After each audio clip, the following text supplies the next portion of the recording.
Hey guys, number one Marmaduke fan here.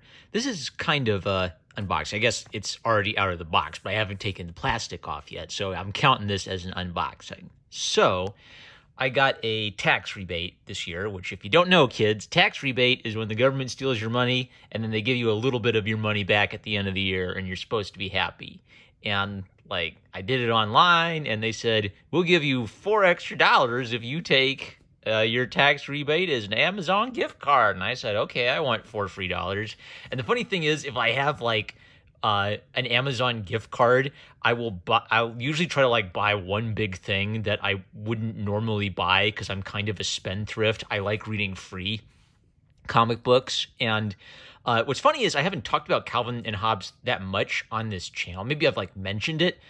What I have quoted a lot is I've probably quoted 50 times Bill Watterson's line, "The eye, being lazy, is attracted to white." And I will probably buy both of his books that have commentary if this doesn't collect all of his little additional commentary as well, and revisit some of that. So it's a widely beloved comic strip. It gets memed a lot today because of a lot of the thoughts that Bill Watterson put into the conversations is still relevant today. He's kind of an artist's artist,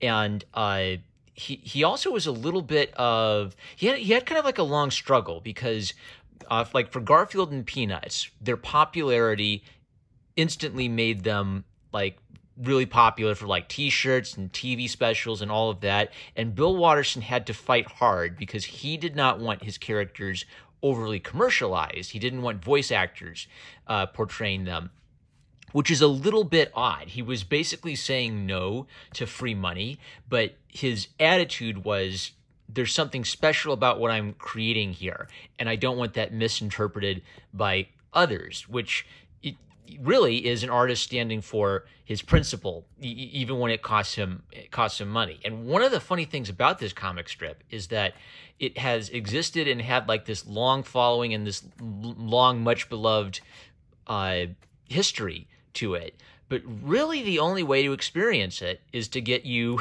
the Calvin and Hobbes books and start reading your way through them. And they're perennials. They're always in print. They're always at Barnes & Noble. So I wanted to get this anyway because this initially came out years ago, and it was something I always kind of salivated and really wanted, and having the gift card was my excuse to get it. So here's some good news. So the one thing I was worried about is what if they don't include the little extra bonus stuff.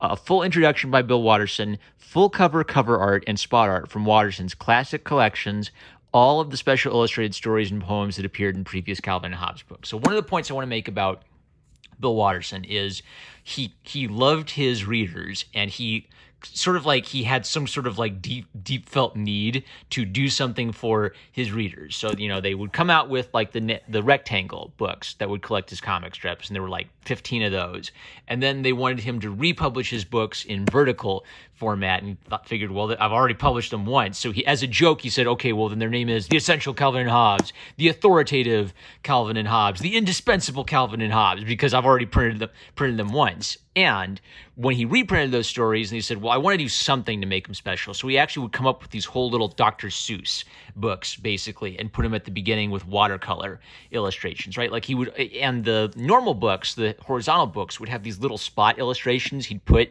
in extra spots, because sometimes there would be a spot where because it's 7 is an odd number, sometimes there'll be a weird place where you don't have a comic strip to put there if you want to keep everything in order. So we'd put the spot illustrations there to keep things in reading order. And sometimes he would redraw a whole comic strip because it would be designed to fit in a horizontal format and wouldn't work in a vertical format. The other really interesting thing about Bill Watterson is he fought to get independence in how to design his panel layouts, and he got it.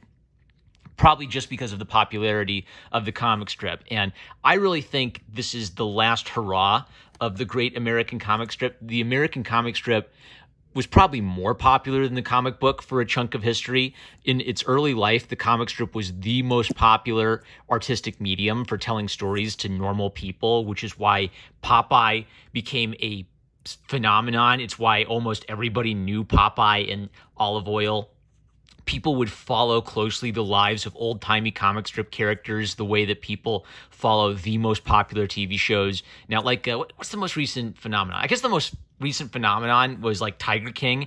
Everybody was talking about Tiger King. Game of Thrones was kind of a national phenomenon before Tiger King. Harry Potter was a national phenomenon in the 90s. In the 30s and 40s, phenomenons were comic strip characters, which I think is like a really big, really neat part of comic book history that often gets overlooked because then people focus on the superhero comic book boom. And I don't think there have been a few comic strip writers I've respected since Calvin and Hobbes, but basically through no fault of their own. The modern comic strip format is so limited. I don't think there ever can be a Calvin and Hobbes again because people are trying to fit on a postage stamp some kind of artistic message. And Watterson was kind of like I think the last chance to do something really special with this format before newspapers basically died, which is sad. But one of the great things about going back is now you can say, okay, the newspaper, American newspaper comic strip format, it exists in literally a dying dead tree medium. And is the internet just going to take over everything? Well, one attitude you can have is, let's find out what made this stuff great, right? Let's make it work for a new generation. So I'm going to pop this open. What I might do is I might actually still collect the old editions so that I have things to share with my nephews and nieces, right? So I'll keep the nice editions so they don't get their grubby little hands on it, and I'll give them the beat-up, cheap editions that everybody like has a million copies of from their library. All right, so I'm going to go ahead and just pull out book one. I'm going to set you guys down and pull out book one. This is a top recommend, by the way. Like, I'm kind of talking about it under the assumption you must have read it, like memes and everything. Oh, they put paper on the inside to protect it. That's interesting. Okay, so a little piece of paper on the inside. Okay, so each cover has a couple little illustrations.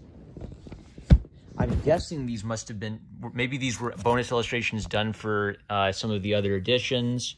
Very nice archival kind of artsy paper. Yeah, I recognize these. It's really nice size, too. It's bigger than the older ones. Introduction. Oh, nice. Some cartoons I've never seen before, so I'll probably get Batman and Robin! Classic. So I'll probably get some new insight into Bill Watterson's thought process. That'll be very neat.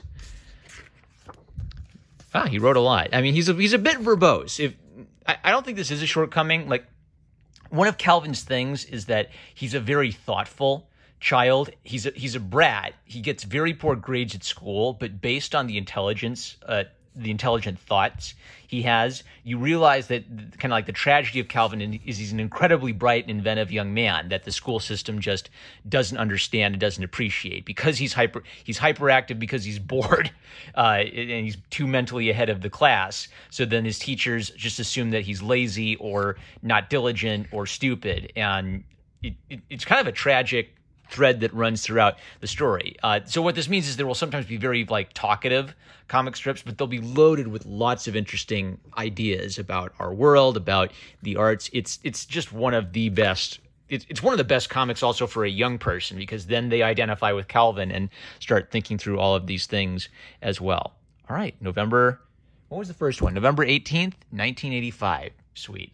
Yep. He also, this is noteworthy, he kind of evolved a style where Calvin was initially a bit more of a 2D character, and he evolved to a more 3D character over time. Fantastic. Oh, and here's one of his short stories towards the end here. Very cool. So you can see how this was formatted with a vertical page format in mind, and the watercolor is a lot softer than the Sunday strips. I want to try to find a Sunday strip. Actually, the Sunday strips, Calvin's naked and running around pretending he's a water monster. Yeah, and the Sunday strips are a lot more straightforward and simple in their coloring. All right, fantastic. I will read these. These aren't as good for videos, though, as a comic book. Like, a comic book is just like the right length to get a digestible nugget out of it. I feel like Calvin and Hobbes is such a deep series. Okay, I want to make a contrast. So I would say Peanuts, Calvin and Hobbes, and then going back, maybe like Popeye and Mickey Mouse are four of the best comic strips I've ever read, where those comic strips are transcending what a comic strip is and they're becoming art. Peanuts had the advantage of establishing a cast of characters over like a 60-year period. So you kind of got to understand all the nuances of Charlie Brown and Snoopy and Linus. They became very fleshed out three-dimensional characters. And Schultz also would have like lots of great, thoughtful, philosophical back and forths between his characters. Watterson did a similar thing with basically two characters, where his imaginary friend is really just a reflection of Calvin's thinking and his processing of the world. And in a shorter amount of time, like 20 years instead of 60 years worth of comic strips. So people say, some smart alecky guy once said, Peanuts outstayed its welcome. I don't know if I agree with that, but I do agree that there is kind of a interest. It's an interesting fact that Watterson wrote his comic strip for 20 years. He felt satisfied. He retired and he moved on in his life. I guess he's painting now, and obviously like helping put together these editions and rolling in the income from it. But he finished and he moved on. He felt like he satisfied what he needed to do with his comic strip world. He doesn't need to keep it up. There's this great, it's not Babylon Bee. It's Babylon Bee or The Onion that has a joke that he makes a new Calvin Hobbes comic strip every single day and then he puts it through the shredder.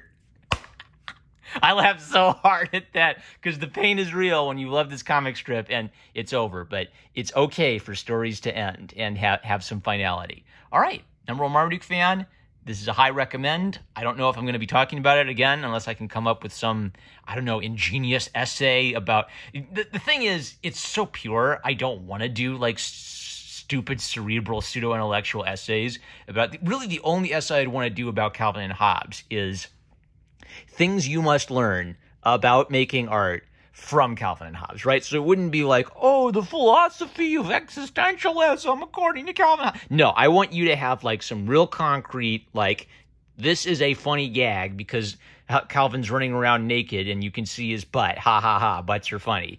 And this is a really good thought on how to compose a page, right? Like good old formalist, let's make this look pretty and let's make this funny and let's make these characters look cool. That kind of cool, down to earth, bare bones art stuff. All right, that's it. Number one Marmaduke fan. Love you guys. This was a little treat for me. Catch you later.